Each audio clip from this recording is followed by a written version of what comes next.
मेरा नाम है हरिया, मैं काम करता हूँ बहुत बढ़िया, खाता हूँ खाना और रोज गाता हूँ गाना। अरे यार, आज तो बहुत देर हो गई। इस खतरनाक जंगल को देखकर तो मेरे हाथ पैर ठंडे हो गए हैं। अगर मैं वक्त पर गांव नहीं पहुंचा तो मालिक बहुत नाराज हो जाएंगे। तभी हरिया को एक आवाज सुनाई देती है। सुनिए हरु जी। अरे, ये आवाज किसने दी? तभी हरिया को सामने कुछ दूर एक औरत खड़ी दिखाई देती है। अरे भाई, ये औरत अकेली इतनी रात को इस जंगल में क्या कर रही है? चलकर पूछना पड़ेगा। फिर हरिया अपनी बैलगाड़ी उस औरत के सामने लाकर रोक देता है और उससे पूछता है। अरे सुनिए, आप इतनी रात को इस खतरनाक जंगल में अकेली क्या कर रही हैं? तभी वो औरत मीठी आवाज में कहती है, अरे हरु जी, आप आ गए। मैं कब से आपका इंतजार कर रही थी। वैसे तो यहाँ से काफी लोग गुजर चुके हैं, लेकिन मैं खास आपका इंतजार कर रही थी। अच्छा, तुम सच कह रही हो? मुझे तो यकीन नहीं हो रहा है। वो क्या है ना, आज तक किसी ने मुझसे इतने प्यार से बात नहीं की। हाँ हाँ हरु जी, मैं सच कह रही हूँ। अब देर मत करिए और जल्दी से मुझे मेरे घर तक छोड़ दीजिए। हाँ हाँ, कौन सी बड़ी बात है, अभी छोड़ देता हूँ। आप मेरे पीछे बैलगाड़ी में बैठ जाइए और मुझे रास्ता बताते चलिए। फिर वो औरत हरिया की बैलगाड़ी में बैठ जाती है और हरिया बैलगाड़ी हाँकता हुआ आगे चल पड़ता है।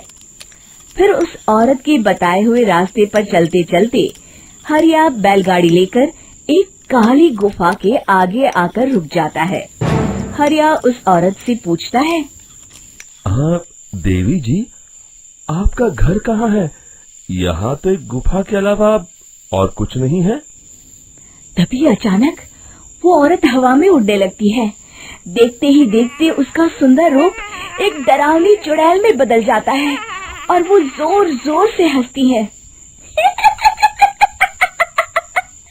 अरे तू तो एक नंबर का बेवकूफ निकला।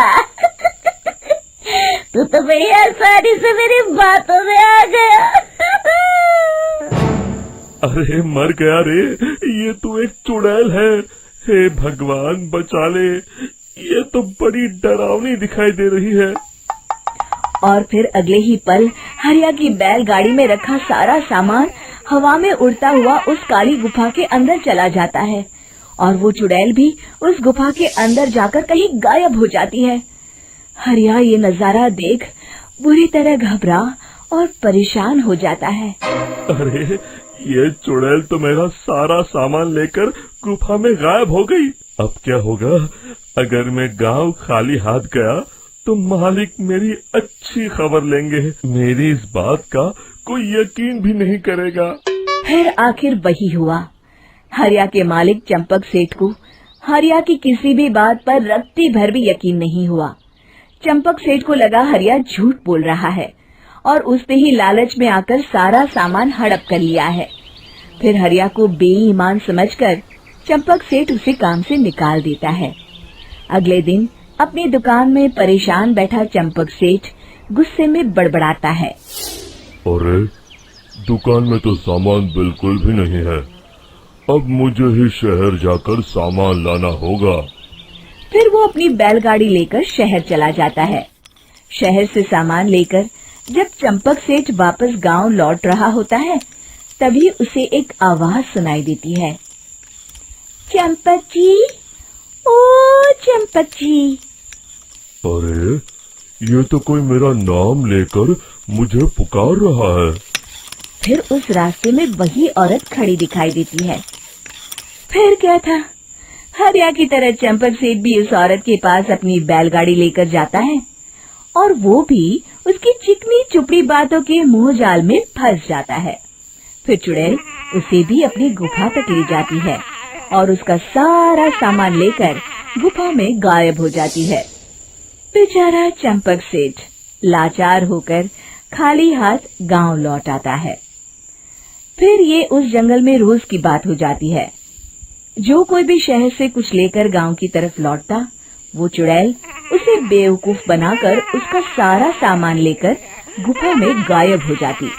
एक दिन हरिया एक लकड़हारे को उसी जंगल की तरफ जाते हुए देखता है। फिर हरिया उसे रोकते हुए कहता है, अरे भाई, क्यों अपनी मौत को दावत दे रहे हो? मेरी बात मानो, आगे जंगल में मत जाओ, वहाँ एक बड़ी भयानक चुड़ैल रहती है।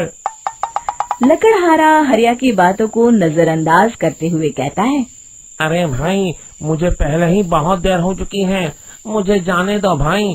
शाम तक लकड़ियाँ काट कर शहर के बाजार में बेचना है। तुम अपनी ये कहानी किसी फुर्सत में बैठे इंसान को सुनाओ, मैं तो चला। इतना कहकर लकड़हारा वहाँ से आगे जंगल की तरफ चला जाता है। फिर अगले दिन गांव के मुखिया के घर के बाहर बहुत सारे लोग जमा हो जाते हैं। तभी हाथ में कुल्हाड़ी लिए खड़ा लकड़हारा कहता है, अरे मुखिया जी, अब आप ही हमें बचाइए उस जंगल वाली चुड़ैल से। हमारा सारा काम तो शहर से ही होता है। अरे मुखिया जी, उस चुड़ैल की वजह से तो मैं पूरी तरह बर्बाद हो गया हूँ। हम सबको मिलकर उस चुड़ैल का कोई इलाज करना पड़ेगा। तभी भीड़ में खड़ा वीरा कहता है, आप लोग चिंता मत करिए, कल से वो चुड़ैल किसी को नहीं लूट पाएगी। मेरे पास एक बहुत अच्छी तरकीब है। तभी चंपक सेठ उसका मजाक उड़ाते हुए कहता है, अरे तेरा नाम वीरा है तो क्या हुआ? तूने अभी उस चुड़ैल को देखा नहीं है? जाकर अपना काम कर, बड़ा आया। तब मुखिया जी कहते हैं, नहीं चंपक सेठ, मुझे लगता है हमें इस लड़के को एक मौका देना चाहिए। फिर सभी गांव वाले मुखिया जी की बातों से सहमत हो जाते हैं और वीरा शाम को एक बैलगाड़ी में कुछ सामान लादकर उस जंगल की ओर चल देता है। वीरा, ओ वीरा, कहाँ जा रहा है? तभी वीरा मुड़ के देखता है, वही चुड़ैल एक औरत के रूप में खड़ी है। अरे बहन जी, मैं आपको ही ढूंढ रहा था। देखिए, मैं आपके लिए क्या लाया हूँ। हैं? अरे वाह, तो खुद मेरे लिए इतना सामान लाया है। तू ही अकेला गांव में समझदार है। जरा देखो, मैं भी खोल के, बड़े भूख लगी है। जैसे ही चुड़ैल उस सामान पर से कपड़ा हटाती है, एक भगवान शिव की तेज रोशनी उसके अंदर मूर्ति से निकलती है और चुड़ैल अपने असली रूप में आकर जलने लगती है। अरे मैं जल रही हूँ, बचाओ! बचाओ!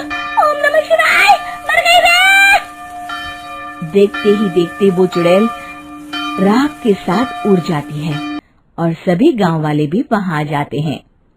शिक्षा बुराई पे सदा अच्छाई की ही जीत होती है।